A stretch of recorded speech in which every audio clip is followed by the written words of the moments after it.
Welcome everyone to this webinar entitled Building True Diversity and Inclusion. My name is Peter Banks and I'm the founder and MD of the HR Director. We are a strategic resource for senior HR people leaders in print, person and online.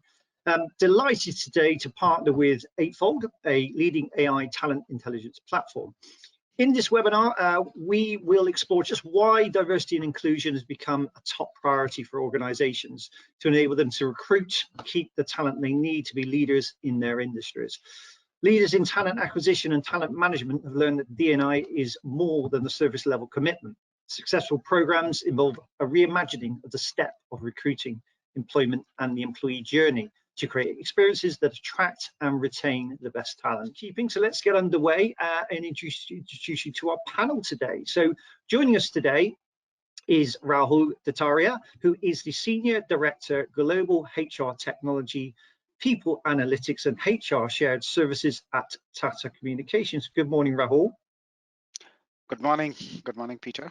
It's a pleasure meeting you. I was going to say, Rahal, that's probably the longest job title I've ever had to announce, so thank you for that one.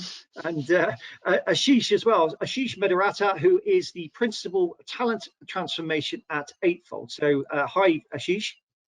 Hello, and good morning, everyone, and thanks for having us here today, Peter. Very welcome. Right, so let's find out a little bit more about our panel. So Rahal, if I could start with you, just give us a little flavor about you, your role, your organization, and I guess your passion for this topic. Okay, thanks, Peter, and good morning, everyone. So about my organization, Tata Communication is a telecom solution, digital solution provider, and I think we operate out of 39 countries. And I think as far as from the telecom solution point of view, if you specifically talk about my role, my responsibility is to provide HR technology solution, people analytics, where I use big data analytics, robotic process automation, and then the HR capability shared service center, which I manage. It's a global capability center where everything right from hire to retire and exit, everything is managed in the process, end-to-end process. So that is done by me and my team. Thank you. Fantastic. Peter. Thanks, Rahal. Ashish, could you also give us a brief bio, please? Sure. While I am at Eightfold, which is an organization as a startup, started in 2016 and has grown to have over 150 customers globally, with the focus towards the right career for everyone in the world. So we are a talent intelligence platform, which is using AI, machine learning, designed by some of the finest minds on the planet today, with exposure or the experience at Google and Facebook. And that is being delivered for a massive change in talent experience, which is now being completely, literally reimagined. I happened to be earlier the head of global talent acquisition at Tata Communications and a counterpart with Rahul. So we are friends from those days. And before that at Wipro Digital. So having done in recruitment, I do understand the HR space well. I've come from a business background and now involved in a customer success role where I'm supporting customers in EMEA, APAC, and some strategic global accounts of Eightfold to help adopt the technology and deliver best results for their employees and candidates. Thank you, Ashish. Gives us a better idea of our panel today. So thank you. Let's get underway. Lots to pack in. Well, let's kick off with the first poll if we can. So please do take part. This will pop up on your screen now. Here we go. So and you'll three opportunities here to kind of vote on. So A, our targets, strategy and results stayed on track. B, we struggled to achieve the goals we set as a business.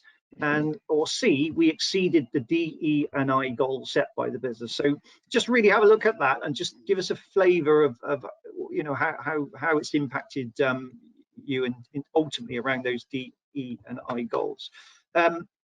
Right, so just while everyone's voting, what would be interesting with, I guess, if I start with you, Ashish, just any predictions, I guess, what you feel might be top there, or what do you think? I expect the options 1 and 2 to be more popular. And exceeding the DE and I goals, I would be very happy to see a large number of participants over there as well. But I would be surprised. What are your thoughts? I think I'll vote for 2 and 3. This is what I feel, because pandemic has provided a larger opportunities to the business to look for the larger diversity type of hiring, and because of the hybrid work culture which got introduced, especially in the APAC region or India subcontinent, because earlier that there was a big challenge there. So I think this pandemic, because of the hybrid working, or let's say work from home type of scenario, might have given a better chance for the 0.3. Yeah. Okay. All right. Well, let's take a look at the kind of results. We're collecting responses at the moment, but I'll give you a pretty much there. I'll give you a flavour anyway. Yeah, the top answer is really 49%, which is we struggled to achieve the goals we set. So that's 49%. Followed closely actually by, as you both said, 46% is our target strategy and results stayed on track. And then actually just a reducing around about a remainder, sort of 7 or 8% for the, we exceeded the DE and I goals. So yeah, pretty much what you said. So that's useful to sort of see where the audience are actually. So, okay, let's turn to our first question then, if I may. And this sort of follows on from the poll really. And Rahul, let's pitch this one to you first, if I could. So, what are the implications, I guess, then for D&I from the recent change to remote work due to the panic? So give us a flavour, really, of your, what you've been tackling with your own organisation. See, the recent change because of this pandemic in the work culture has a positive and a negative impact both on the D&I aspect. The positive impact is because of the hybrid work culture. I think more and more of especially I'm talking about from the APAC region point of view, because there the focus, when we talk about D&I, the focus is majorly on the gender diversity, because still the companies in the developing world are focusing more on the gender part of the D&I rather than the holistic part of it, which talks about the ethnicity, the race, the background, the experience, but we are still looking at that piece.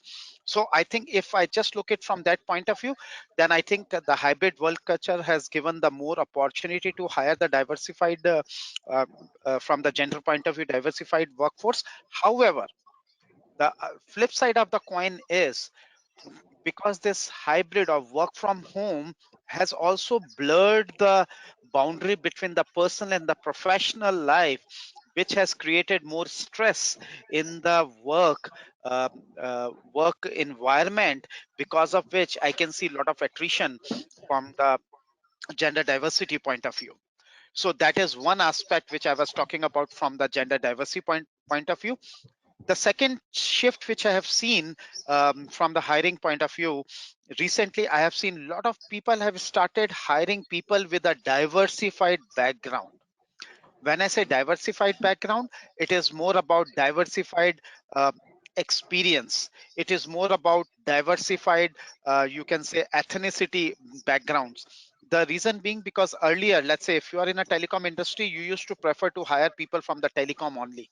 But now, when most of the companies are undergoing a big transformation and the boundaries between the sector is also blurring, because if you look at the telecom and the IT or IT service provider, there is a very blur boundary between these two, except you. So I think so a lot of software people are being hired in the telecom, because earlier we used to have a network base, but now we have a software defined networks, which is again which is just like that. So I think now the diversity in terms of experience, diversity in terms of ethnicity is also increasing, because over the time the people, they have realized that the importance of having a diversified workforce is very, very critical for the problem solving point of view, because now it is no more a business where you are just running an operation, standard operation. It is more like around solving a business problem, or solving or providing a solution to the customers. Thank you. Yeah. Okay. And just quickly on that as well, Roots. Any just with the Tata, Communications, just spike in attrition or not? What sort of can you feedback there for us? See, yes. I think that is true with the entire sector, especially in the APEC region, and I think across the world. That's why we have coined the word which is called Great Resignation. But I would personally call it as a changing priorities of the people, because earlier there used to be a resignation, but now because of this pandemic, people priorities have shifted.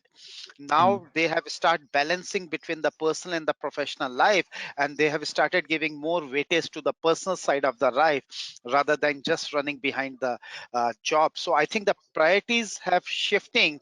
So these shifting priorities are also impacting the DNI balance within the organization, especially from the gender point of view. So I think Yeah. that is what I have seen. Yeah, Thank you. thanks, Rahul. And I mean, you're shaking your head there, Ashish. So, and I mean, just give us a flavour, I guess, from your more broadly with your clients, etc., and obviously different sectors, different industries, similar to what Rahul's been experiencing. Give us a flavour, really. Oh, yeah, sure. And I really truly second what Rahul mentioned.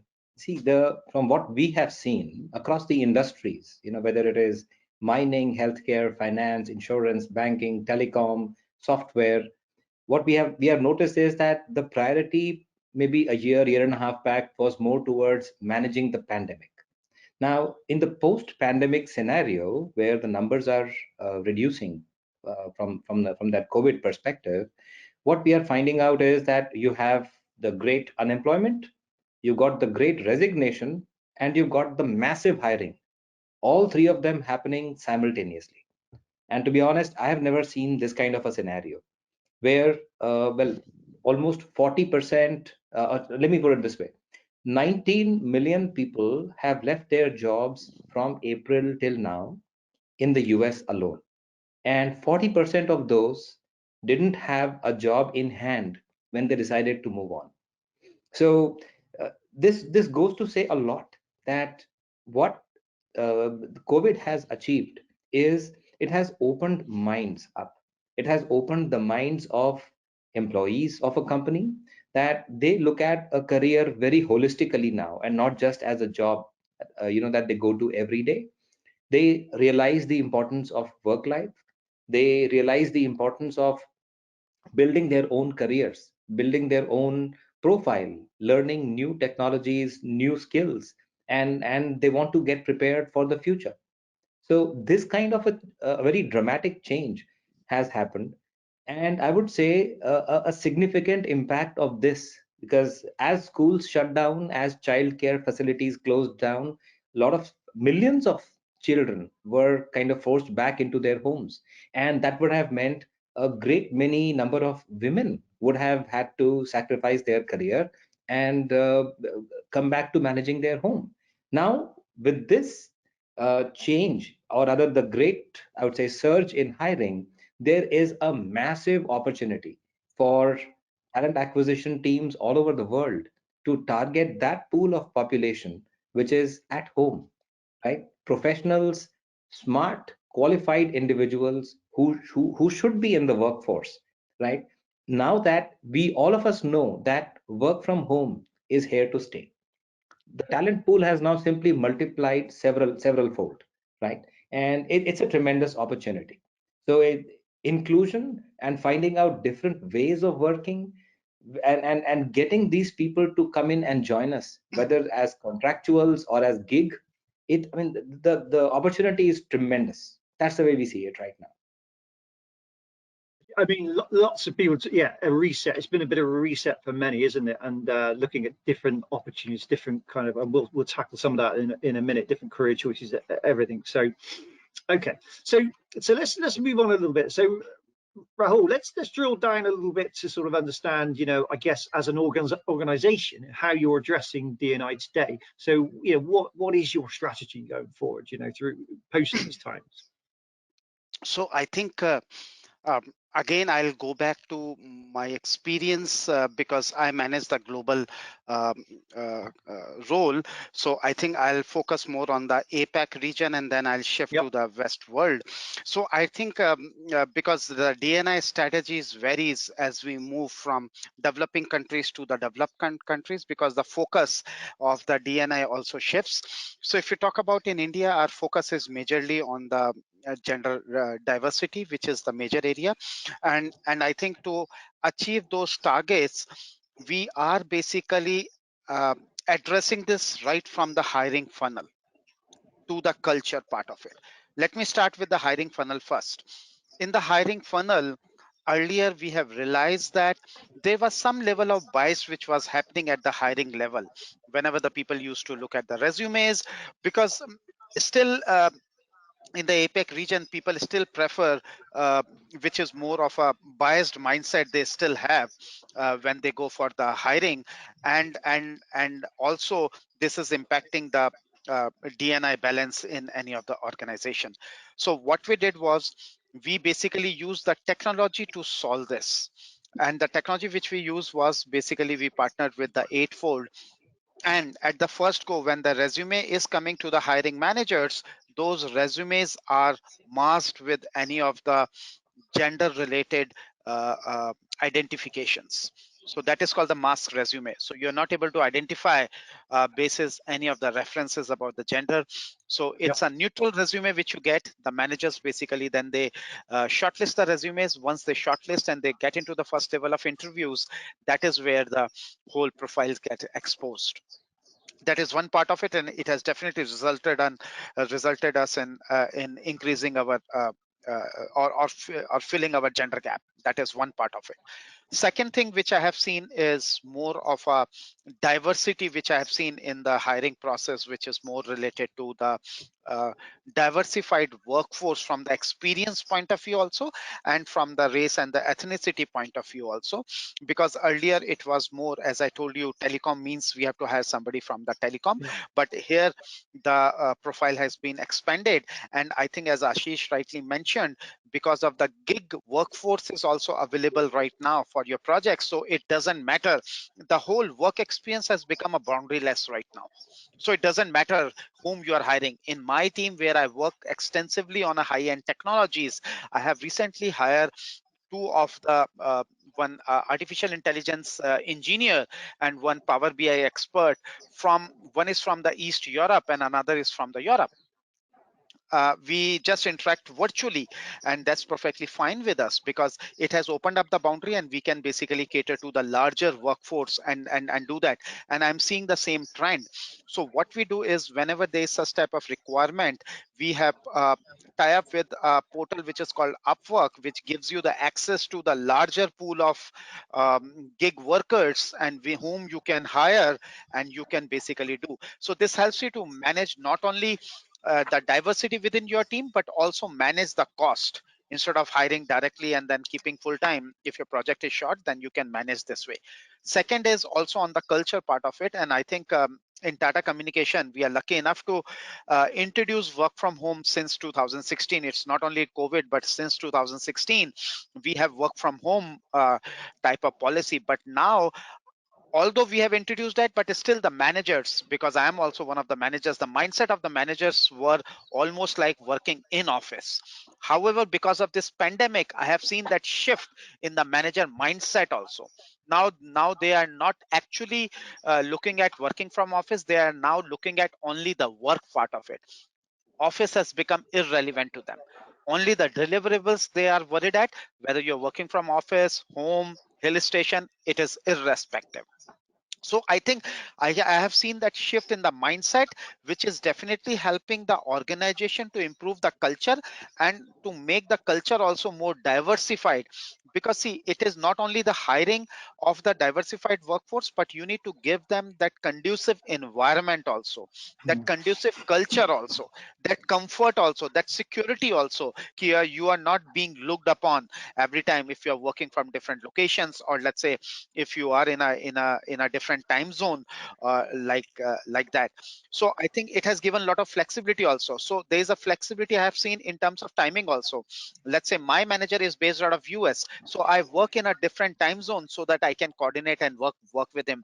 He also works in a different time zone so that he is able to work with that. So I think I can see the flexibility from both the side. I am also flexible, he is also flexible, so we are able to merge the time zone. So even the time zones, the boundaries, the countries, they have become immaterial over the time because of the impact of this pandemic.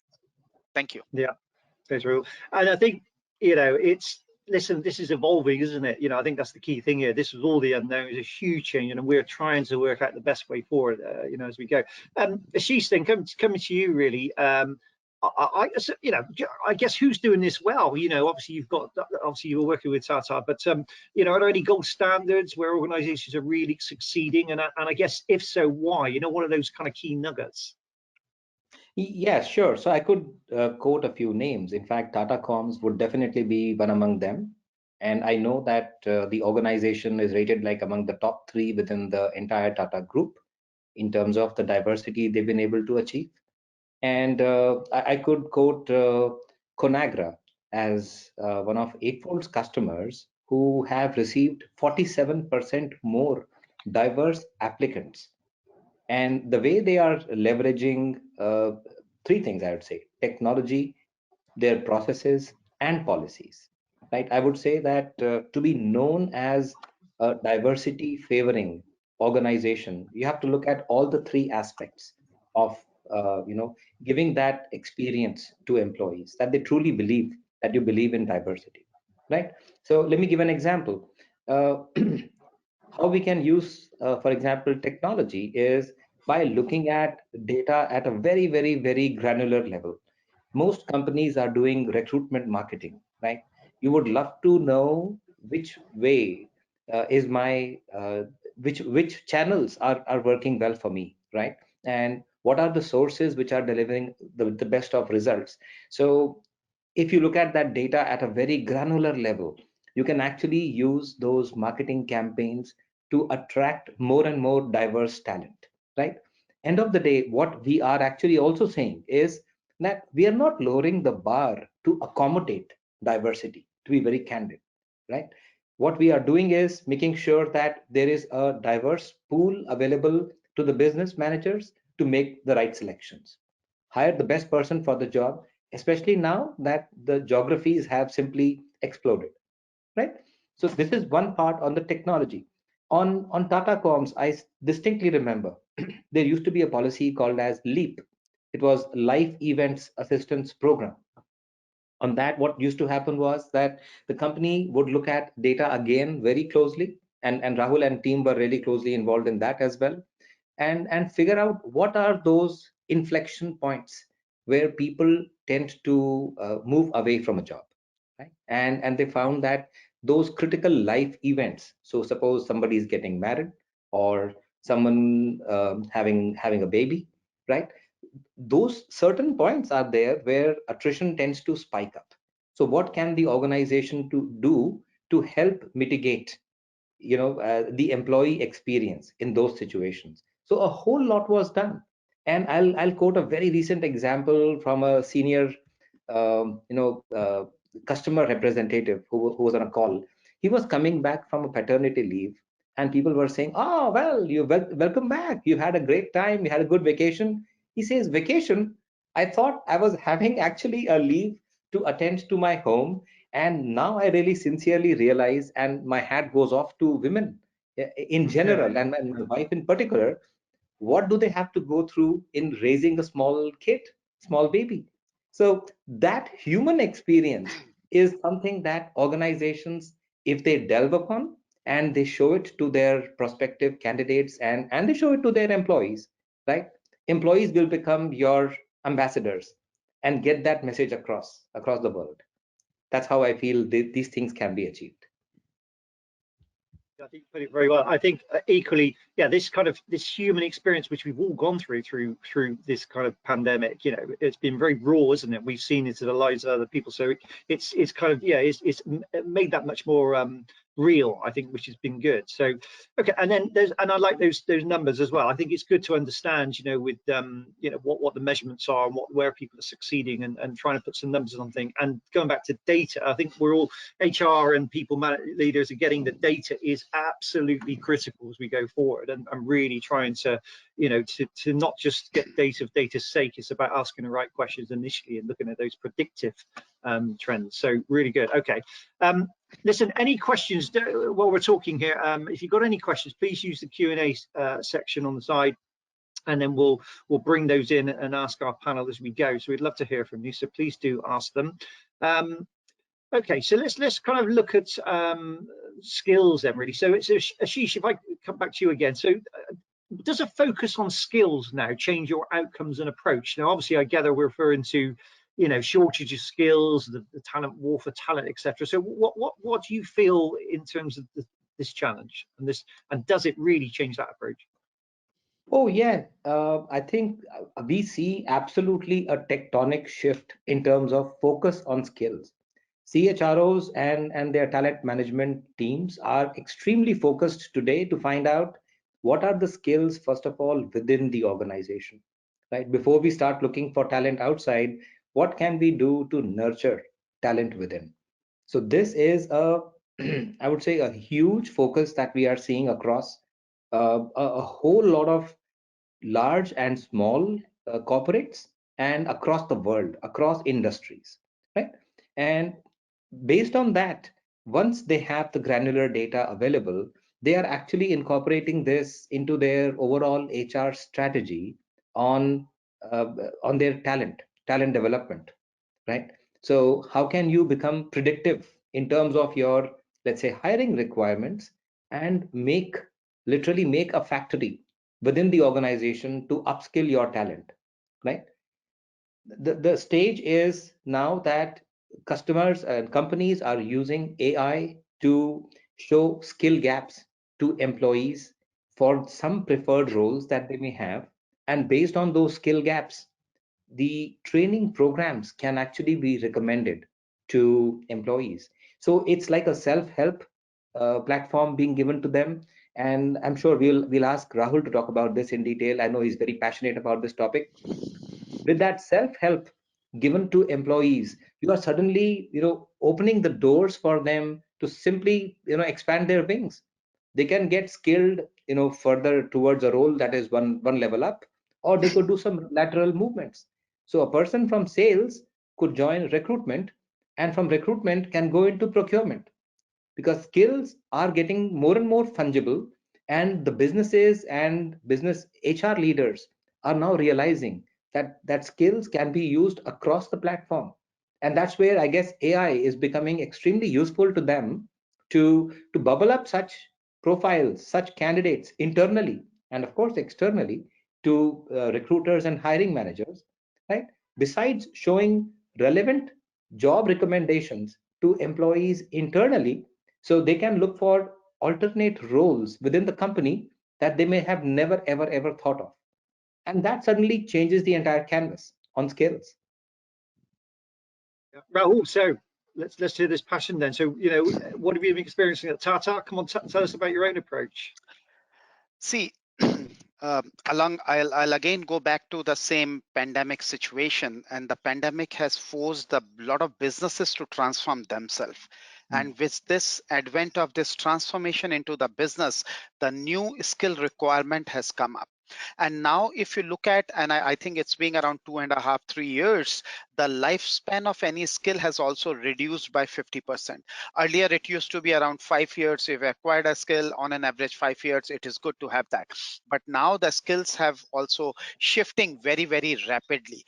Gone are the days when we used to have the defined skills, but now it is more like a continuous learning. I started my career with, let's say, C++, but now if you look at, I have to code and I have to work on Python and Hadoop and different technologies, because I'm working more on the artificial intelligence and the robotic process or automation. If you look at the way the whole technology has shifted, I'm talking about the journey I have covered in last uh, 17, 18 years. And now the things are shifting very, very continuously. So in this way, so the organization are forced to provide more flexible and a transparent platforms to the employees. See, when we are talking about uh, diversity in terms of the different generations working in the organization, Gen X, Gen Z, different generations, different age groups, when they are working in an organization, their expectation is also similar to what they experience in their day-to-day life. For example, this is the generation who is basically shopping on Amazon. This is the generation who is watching their movies on Netflix. This is the generation who is basically connecting with their friends on Facebook and Twitter. So when they come back to the corporate world, they expect the same type of experience. So in this way, so what we have done internally in Tata Communications, we have basically designed an internal platform which is powered by the artificial intelligence at the back end with the help of Eightfold, which basically I understands your aspirations, shows you the match jobs, shows you the skill gaps, shows you the relevant courses you can undertake or the projects you can undertake to upskill yourself and basically move forward, because we have to empower the employees now. See, as I told you, we are in a hybrid work culture, not only in terms of working in from home or working from office. Hybrid also means earlier we used to have only FTEs in the organization, which is full-time employees, but now we have full-time, we have contingent workforce, we have gig, we have part-time. So we have multiple categories of employees working in an organization, and these are spread through multiple generations, and you have to cater to each one of them, and you have to put that transparency into the organization, because this is what all the employees they expect. And the transparency, and you need to provide them the equal opportunity and power in their hands to grow their careers and also to develop themselves. I was today looking at some of the attrition data, market data, internal data. There I realized that compensation is not the top reason why the employees are leaving the job. The most important reason is either the managers or basically the learning opportunities they are getting. If you get the learning opportunity, then definitely you are going to stay in that role because you are getting learning every now and then. But the day it becomes stagnant, especially I'm talking about the Gen Z uh, workforce, the day it becomes stagnant for them, they get bored very easily, and then they start looking for a different opportunity because they always like the challenging workforce. We may have a different opinion. This is based on the different research I have gone through and some data which I have looked at. So these are the people who continuously look for that learning opportunity in their roles. So I think that is where the organization need to be more agile, more flexible, more transparent through their platforms, and the platforms need to be of the consumer grade. So let me use the word, because it's gone are the days where the B2B platforms were working. Now we are looking for more for a consumer grade. And here also, if you want to have that diversified workforce, then definitely you need to have that diversified experience, which is more consumer grade for them. Thank you. Okay, great. We got a question actually in, so if I may, Ashish, if I start with you. So does this shifting climate result in a shift in mindset from hiring based on a candidate, let's have a look, based on a candidate perceived ability to hit the ground running, back to a place of being hired to deliver? Ashish, what would you make of that question? Um, could you please repeat that last part? I want to get a little bit deeper into that point. Yeah, I'll do the whole question. So does this shifting climate result in a shift in mindset from hiring based on candidate perceived ability to hit the ground running, back to a place of being hired based on attitude and potential? So so certainty to deliver, I guess. Oh yeah, oh yeah. I think the mindset of business managers is actually getting very open now, right? So people earlier would look at people who are exact fits for the role, and then that would mean that you are looking at a very restricted pool of candidates, right? Now suddenly with this options opening up all over the place, geographically, you also have the option of using technology to suggest to you candidates who have adjacency in terms of skills. So there was an example, let's say, that you were talking about as Python, right? So if as a recruiter, I am talking to my business manager who wants to look at only folks with Angular or Angular 2 very specifically. And if the recruiter now suddenly becomes a TA business partner and says, you know what, I can show you candidates who have adjacent skills, right? Technologies, for example, like Python. And that's where platforms like Eightfold can come and help to show those adjacencies of skills and suddenly expand the pool for the business to consider. And that's where I would see the evolution of the recruitment function going up to become a TA business partner or a consultant, really, who can really partner the business and show them a direction that they would have never even thought of in the past. So to that extent, I do see that trend happening out there, that the business is open to looking at people for adjacent skills and the potential rather than the exact fit. So the example I quoted earlier, a salesperson into recruitment, into, let's say, procurement. These are all fungible skills that can be picked up quite easily, but the core is very similar. Thanks, Ashish. Peter? And another one coming in actually, Rahul, if you could take this on. So do we feel this acceleration of change could be creating an invisible dislocation of older generations as compared to younger workforce generations? And how do employers prevent this from being interpreted as ageism? Good question, actually. See, for any organization, and I think this is something which the organizations cannot avoid it. And I am just sharing with you with my experience within my team. I have close to 70 people in my team. If you look at, and there's a huge spread of generation within my team. And I think this is something which cannot be avoided by any of the employer in that case. But I think this span or this spread of generation also gives you that diversity within the team when you start into or doing some problem solving within the team. So I think that gives you more flexibility, and I think over the time the data has proven that once you have these type of diversity within the organization, which is gender and other components also, that basically helps you to look at any of the problem in a more holistic way. I am also a traditional people managers because I am into this industry from last 17-18 years, and I have seen that mind shift in myself, how we have shifted ourselves. And as I said earlier also, when you're looking at this type of widespread of the generation within the organization, then there are a couple of things which we need to keep in mind while we are dealing with this type of generation. How do we basically make their life comfortable within the organization through the systems they interact with, through the culture, through the policies, through the flexibility we give them? Because unless we provide that, then definitely there will be faster churn in the organization, and that will again result into a high level of attrition and low level of productivity. Thank you. Fantastic. Okay, great. Okay, let's move on. Let's do our next poll. So Hadi, if you put that poll up. So the question is, what is the biggest challenge for attracting more diverse talent? So is it A, creating roles and job descriptions which are inclusive?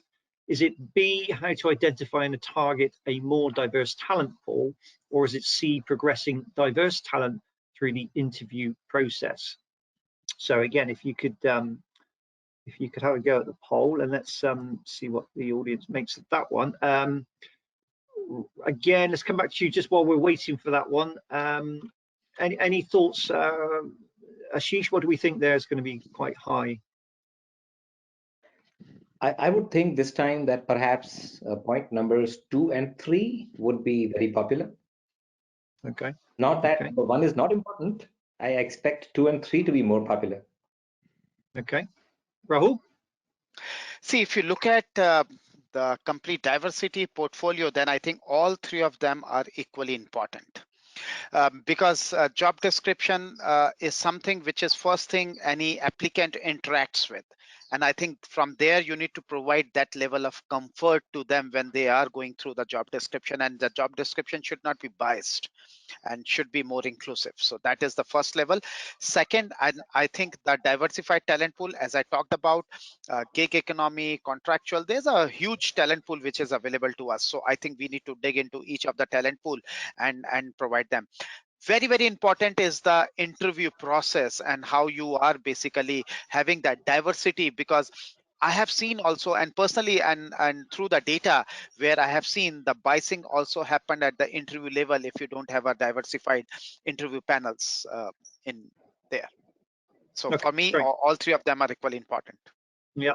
Okay. Noted. All right. So just quickly, as we're still coming in, but this gives us a good enough flavour at this point. So yeah, most popular with 57% is how to identify and target a more diverse talent pool, followed by 30%, which is progressing diverse talent through the interview process. And then actually some way behind is about 13% is creating roles and job descriptions which are inclusive. So perhaps gives us a bit of a steer of some of the kind of challenges out there. So just in presence of time, let's just move on to our next question. It sort of follows on really, but so Rahul, what sort of results are you seeing from broadening your talent pool? I know you touched a little bit on this, but just give us a flavour of what those positives are. See, definitely while broadening our talent pool, so I think by hiring more diverse workforce, I think that is directly impacting the business results you can see. Because earlier, I think when we used to hire only from the telecom companies, and now we are hiring from the diversified sectors for the particular role, for example, the sales and the different roles. And definitely when we are hiring people from the diversified segments, also people from different countries and different gender, different diversity. So I think that is directly impacting your customer services, your business results. So and I think that is also impacting your products and the services levels. So I have seen there's a direct relationship between these, and the correlation is also very high. Okay, Ashish, again, obviously you've got a broader viewpoint, with sort of working with other organisations. So similar, or is it dependent on other factors, size of company and just industry, or is it pretty broad? So what are you seeing? The trends that we are seeing are, number one, organizations are extremely open to the idea of looking at diverse talent, and they know that this has clearly an implication on their bottom line. It's associated with their revenues and profitability. So there is a big shift towards that. People know that there are candidates sitting out there who can be reached out to, because work from home is definitely a very viable option now, and your pool has expanded. The question is how, right? So whether it is using smart tools in recruitment marketing and then tracking those candidates down to figure out which of my campaigns gave me what kind of results, and using that more and more, right? Using the masking capability during the recruitment process. So like Rahul mentioned earlier, that by masking the profile, you are asking the business managers to select candidates on the basis of their skills, their experience, and their qualification, right? Rather than a hint that can be carried towards their gender or ethnicity or by their name, etc. Right? That suddenly makes your process extremely unbiased, right? And from there on, when you look at the other part, which was also mentioned about making your profiles, the job descriptions, I mean to say, making the job descriptions sound very unbiased, right? So there are certain words that are unknowingly, unwittingly carried during the creation of a job description, which can almost tend to bias the hiring process in a certain way. All these three are being tracked, right? And analytics is available at a very granular level, which can be used. Internal mobility, it works the same way. So building that trust is extremely important. So whether it is DNI internal or external, building that trust of your brand becomes supremely important. So what you do with the social network and how you position yourself is extremely critical on the way forward. Peter, there is one Rahul? more point I would like to add over here, is because if you look at earlier, DNI used to merge with talent management or one of the HR functions, but now you can see the shift. Now DNI is one of the prominent functions, and in most of the mature organization, I have seen these functions are directly reporting into the CXOs, which is the MDs and the CEOs of the company, because they understand the importance and the criticality of having the diverse workforce. And if you go and look at Google, you will see enormous number of research which directly shows how the diversity is directly impacting your business bottom line and your top lines, if you go back and look at, and also your customer experience. Because when the customer get in touch with your diverse workforce, they also get the diversified and a better experience from that point of view. So I think I have seen that shift in my 17-18 years of my working. So I have seen that shift, and now it has become one of the most prominent functions within the HR, or within the business itself. Great. Okay. We've got some questions coming in, but if everyone doesn't mind, I'm going to hold them a little bit so we can get through these couple of last points we've got, and then we have plenty of time at the end, hopefully. So, so just moving quickly on to, there's a point here about, according to Gartner, building skills and competencies is by far the top HR leadership priority for 2022. So, Rahul, you know, how are you using skills for hiring and other talent processes? See, I think we are using technology in that. As I said earlier, nowadays the lifespan of the skill has also reduced, and sometimes you may not get the direct fit in that. And I think using the technology, and especially the technologies like Eightfold, which we use, there you get to see the skill graph. So a skill graph, it basically helps to see, okay, you need Python right now. It is not about the current hiring. You also have to look at how this talent can be developed over the time. So it basically shows you the adjacent skills which you may like to look at, and it also says for similar type of role in other organization what additional skills they are hiring, because that basically expands your horizon.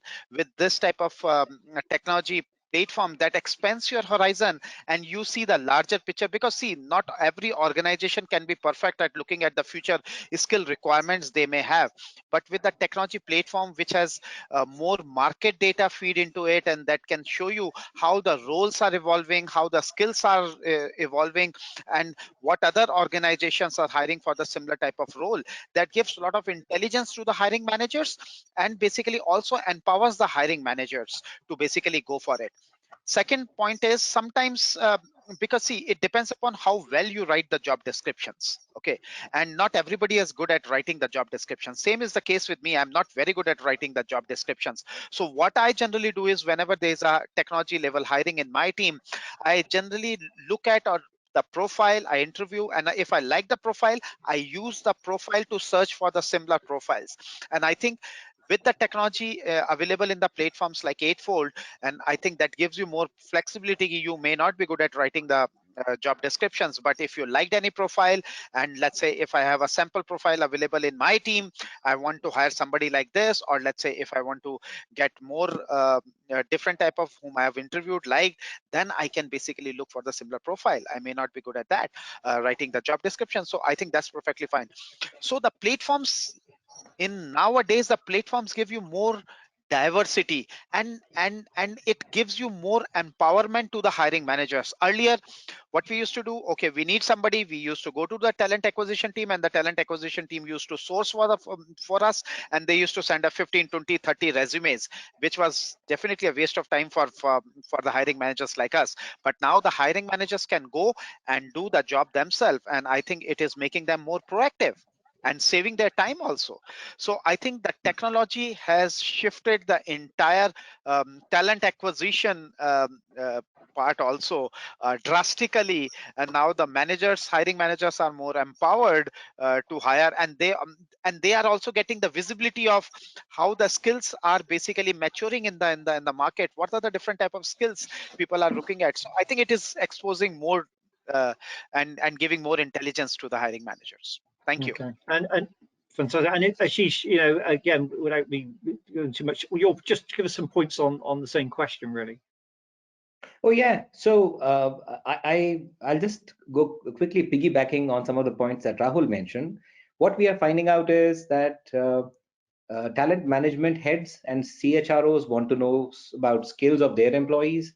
They want to know about hot skills in the industry, in their industry and industry at large, right? And they also want to know which skills are on the sunrise and on the sunset path, right? And Yeah. what is the health of my organization vis-a-vis sunrise and sunsetting skills, right?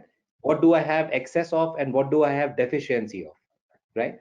Today, organizations are going digital, and those skills need to be brought in quick and fast. And that's where that you see a massive hiring surge. Yeah, no, quite Peter. agree, quite agree. Okay, up against time, but let's kick on to our next poll if we can quickly. Let's fit this one in. So this will come up now. So how can technology support DE and I goals? So four choices: A, reducing unconscious bias from the interview process; by B, expanding the talent acquisition pool to identify a broader set of talent; C, making job descriptions more inclusive; and D, supporting cultural change in business. So again, if everyone can sort of choose how technology supports goals there. Let's again, Rahul, give us a flavour of who you think, what's going to be top here. What do you think is going to be the highlights? So I think if I just look at from the hiring manager point of view, then I think in our company, the technology is definitely helping us from all first, second, and third points, or let's say the options. However, the fourth option I see more as an outcome. When the managers, they get the diversified workforce and basically start experiencing that diversity in their day-to-day work and start experiencing the output or the better results, then definitely their mindset also shifts and then changes. So I will see fourth point more as a outcome of the experience which they go through, because culture is not something which you can go and change with the technology or with the process or with the policies. Culture is something which gets evolve over the time and which gets mature over the time, and that is only through the experience. So I think I see top three where the technology can help, and fourth one is the outcome of the top three. Okay. Thank you. Okay. Well, let's take a look. Let's take a look. So 47% is reducing unconscious bias from the interview process. So that's tops. And then 32% is expanding the TA pool to identify a broader set of talent, followed by 16% supporting the cultural change in the business, and then 5% making job descriptions more inclusive. So okay, so that's quite again, just in we're running out of time very rapidly, so Ashish, let's move on to this kind of last point about technology. We talked technology today. We talked about the huge changes working remote, how technology has been a fantastic enabler. So I guess just what is the critical trend for you that you're seeing with data and technology, or what you're seeing today, and also what are the opportunities and benefits, you know, of that? Ashish. Okay, so I think the way we see the trends moving, like we mentioned earlier as well, data becomes supremely important at this stage. So as we saw in the poll as well, you know, if our business, the talent acquisition team, the talent management team of organizations and the business get to see that data transparently, and they know that diversity is important to the organization and it is being tracked, that itself will drive a massive amount of change in the way people conduct themselves, right? And they want to be seen as supporting this change, right? So providing that granular level data is definitely a big plus with the help of technology. And going to the second point, which was very pertinently coming out in the poll, was how do we help organizations to source diversity better? So where is that pool of candidates? And if I was to look at diversity being a goal, a strategic goal for the company, and I look at candidates as my customer, so the question I want to ask myself is, who is my customer? Where is my customer? And then how do I go about accessing them? And now that I have accessed them, how am I able to process their candidature, their applications, and take them ahead? So this is on the technology side. The last piece I would definitely point out towards is building your brand and showing your culture on the social network. I think that will be definitely a game changer going forward. And Rahul, I know you're a huge supporter of tech and business transformation. So give us a flavor again. I know you're using AI, RPA, big data. So give us a flavor. remember this is about delivering true diversity and inclusion. So just how can it help, and what are you doing in that space? See, I think as Ashish also mentioned that in today's world, data is a new currency. Let me use the word, because that is very, very important. And in the current scenario, also when everybody is working in a virtual or remote situation, you cannot have face-to-face. So data plays a very, very critical role, where you are engaging with different business leaders or different managers, or even with the top management. So data plays a very, very important role. And I think with the use of that technology, because earlier I'm talking about 1990s, where I think we used to look at the input and the output, and most of the analysis were based on something which has already happened. So that was a reactive analysis which we used to do. But now with the availability of the technology, you are able to get the data at every touch point of the employee life cycle, or let's say the employee journey, and then you are able to analyze it with the help of the technology, and then you can say where it is failing. And this is not something new which I'm talking about, because if you talk about the business, we used to do customer segmentation earlier also. We used to have the targeted marketing based on the customer segment. This is not something, but yes, the same thing has come to HR now. We are just replicating which was already there. We also used to basically look at the customer experience journey and collect the data, and then basically work on the communication and all those things based on those targeted population. So I think so HR, this thing has come to HR, and I think technology is helping us to see it that way. And I'm just sharing with you my own personal experience, because when we look at we have introduced the masking, we have introduced multiple initiatives, but we still see that there is some leakage which is happening. And when we look at the data, we looked at the leakage was happening because your job descriptions are not inclusive, because that is the first touch point when somebody looks at it. And if you're not providing that level of comfort in the first touch point, then it means you are definitely reducing your talent pool, because people are not looking at it. So I think how you are addressing your different touch points with that, and that you can only get it with the help of technology, because data get generated when you look at the data. And I think that is how you can make the decisions and help the business make the decisions. Thank you. Well done, Rahul.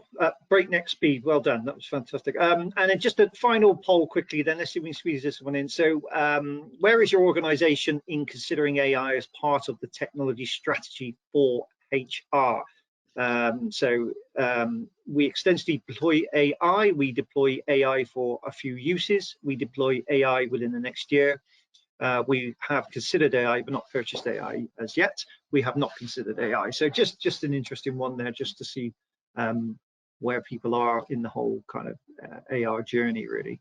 So let's do that one. And then really, we are vastly running out of time. So I've literally got about a minute left. So we've got quite a few questions. So I think what we might do is simply get one in while we're waiting for those results.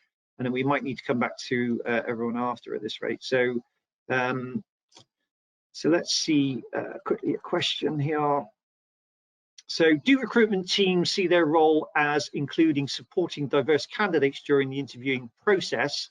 So they're sort of this is all about experience varies and practice varies in IV skills versus being great in the role. Anyone want to have a pitch at that? And I think that this is probably part of it, I guess, for the position of a talent attraction strategy, not just retention and engagement. Correct. So, please go ahead, Ashish. After you, Rahul, please.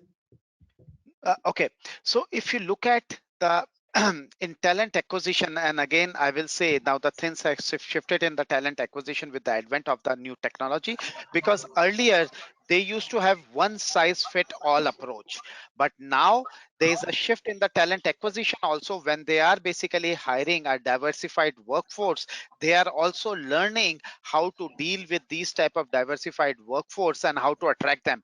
As I talked about the talent segmentation, we used to do a the customer segmentation in the business side, and then we used to have the targeted marketing at that point. And this is not something new. This is going on for ages now. But now we are replicating the same thing in the HR now, so that you are segmenting your customers or your candidate, and then you are delivering targeted experience to them. This is something which is I think the shift I have seen in the talent acquisition. Over to you, Ashish. Yeah, Peter and Rahul, the way I imagine future to look like for the recruitment team, some of the people who are called recruiters today, they will become talent experience managers in the near future. So Yeah. how do we position our organization to the customers and keep engaging with the candidates all through the hiring cycle will become very, very important, right? And first of all, to even attract them to the organization. And I will definitely go again on record to say social channels will become extremely important in branding your organization and yourselves as those talent experience managers. Correct. Okay. Listen, I failed you all because I've let this run over time, so I apologize to everyone. We've got more questions, but I think the best route, we will come back to you after the webinar with answers to those questions. So listen, let's wrap this up. So thank you all for joining us today. We hope it's given you some sort of key learning, best practice, case studies, methodology, KPIs, on delivering true diversity and inclusion. Huge thanks to Rahul and Ashish for your excellent insights and knowledge today, and also for Eightfold for partnering. We have recorded the webinar, so we will provide that to you afterwards, so you can sort of catch it again and share with colleagues. And thank you all for giving your time today and joining us and watching, and hopefully you'll join us again in the future for another webinar. So thanks Rahul, thanks Ashish, and bye for now. Thank you, Peter. Thank you for having Have us. a great day. Bye. Bye.